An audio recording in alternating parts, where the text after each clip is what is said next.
আপনি বাংলাদেশত কি চাকরি করিচ্ছিলেন? আমি একজন এমবিবিএস ডাক্তার। বাংলাদেশে আমি একটা প্রাইভেট হাসপাতালত চাকরি করিচ্ছি না। কি আপনি ডাক্তারি বাদ দিয়ে আমেরিকা যাচ্ছেন আমার এই ফার্মেসির দোকানে সেলসম্যান হিসেবে চাকরি করার জন্যে? দেশের যে কামাই করিচ্ছি না ওই কামাইতে হয় না, আমেরিকা যাচ্ছি ডবল টাকা কামাই করার জন্যে। আচ্ছা ঠিক আছে, মনোযোগ দিয়ে কাম করেন। আমাকে কিন্তু খালি ওষুধ লয়, আর মেলা কোম্পানি আছে, প্রায় 10-12টা কোম্পানি আছে। আপনি এই 10-12টার মধ্যে যে কোনো প্রোডাক্ট বেচতে পারেন, কোনো সমস্যা নাই।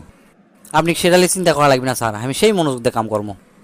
এখন সকাল 9টা বাজে, এখন থেকে কাম শুরু করে দেন। সন্ধ্যার সময় আমি আসবো, আসে আপনি ক্যাঙ্কা কি বেচলেন আমি রিপোর্ট নেবো, ঠিক আছে?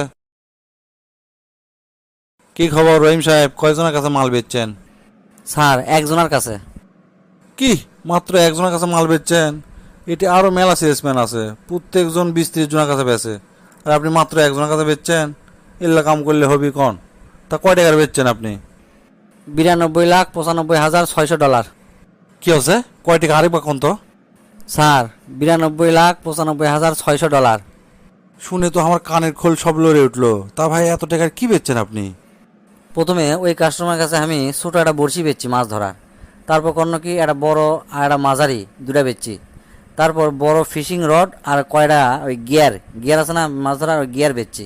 তারপর আমি তাকে জিজ্ঞেস করলো আপনি কুটি মাছ ধরবেন? তুমি করছে যে সমুদ্রের কাছাকাছি, সমুদ্রের তীরত আমি মাছ ধরবো। তখন আমি কোনো আপনি তো তাহলে নৌকা দরকার, তাহলে আমাকে নৌকা ফ্যাক্টরিতে নিয়ে গেছি, নিয়ে যা ওর কাছে একটা নৌকা বেচছি।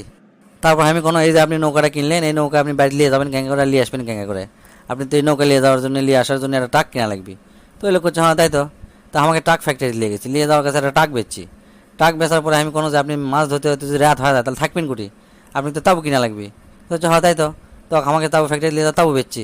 তাবু বেচে মোট বিল হচ্ছে 92,95,600 ডলার। আপনার কথা শুনে তো আমি টাসকি লাগে কেন? একটা সামান্য একটা বড়শি কিনবার আসলে আপনি তা এত কিছু কিনালেন, এটা ক্যাঙ্গা করে সম্ভব? না স্যার উনি তো বসি কিনবার আসেনি, ওর খুব মাথা ব্যথা করছে, প্যারাসিটামল কিনবার আসছিল। আমি তাকে বুঝানো যে ঠান্ডা মাথায় বড়শিদের সমুদ্রত মাছ ধরলে আস্তে আস্তে মাথা ব্যথা ভালো হয়ে যায়, তারপরে এই কাহিনী।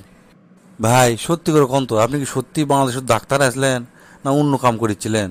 এটা ক্যাঙ্গা করে সম্ভব ভাই? এত টাকার মাল একদিনে বেঁচে ফেলে দিছেন। এল্লা কি কথা করছেন স্যার, আমি সত্যি ডাক্তার আসনো। আর এই কাম আর ওই কাম তো একই স্যার। ওই প্রথমে আমার কাছে যখন একটা রুগী আসে আমি মিথ্যা না আগে কথা কমার সাথে কথা কয় বসবো ওর টেকা ক্যাঙ্কা আছে। তারপরে কমপক্ষে আমি 6টা পরীক্ষা দেবো প্যাথোলজিক্যাল।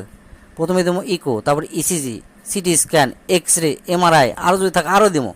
দেওয়ার পর কয়ে দেবো যে অমুক জায়গার থেকে আপনি এটা পরীক্ষা করবেন, না হলে কিন্তু ভালো রেজাল্ট আসবি না। আর ওই যেটি পরীক্ষা করবে দেয় ওটি আমার পার্সেন্টেজ থাকে, বুঝছেন?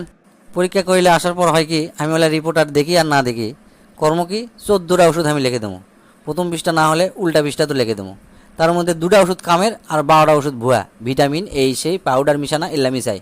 আর এই 12টা কোম্পানির থেকে আমি প্রতি মাসে বহুত টাকা করে আমি পার্সেন্টেজ পাই। আর এই টিভি ফ্রিজ গাড়ি কার গাড়ি পর্যন্ত আমাকে কিনে দিছে, বুঝছেন? এল্লা করে কামাই করিচ্ছ না আমি।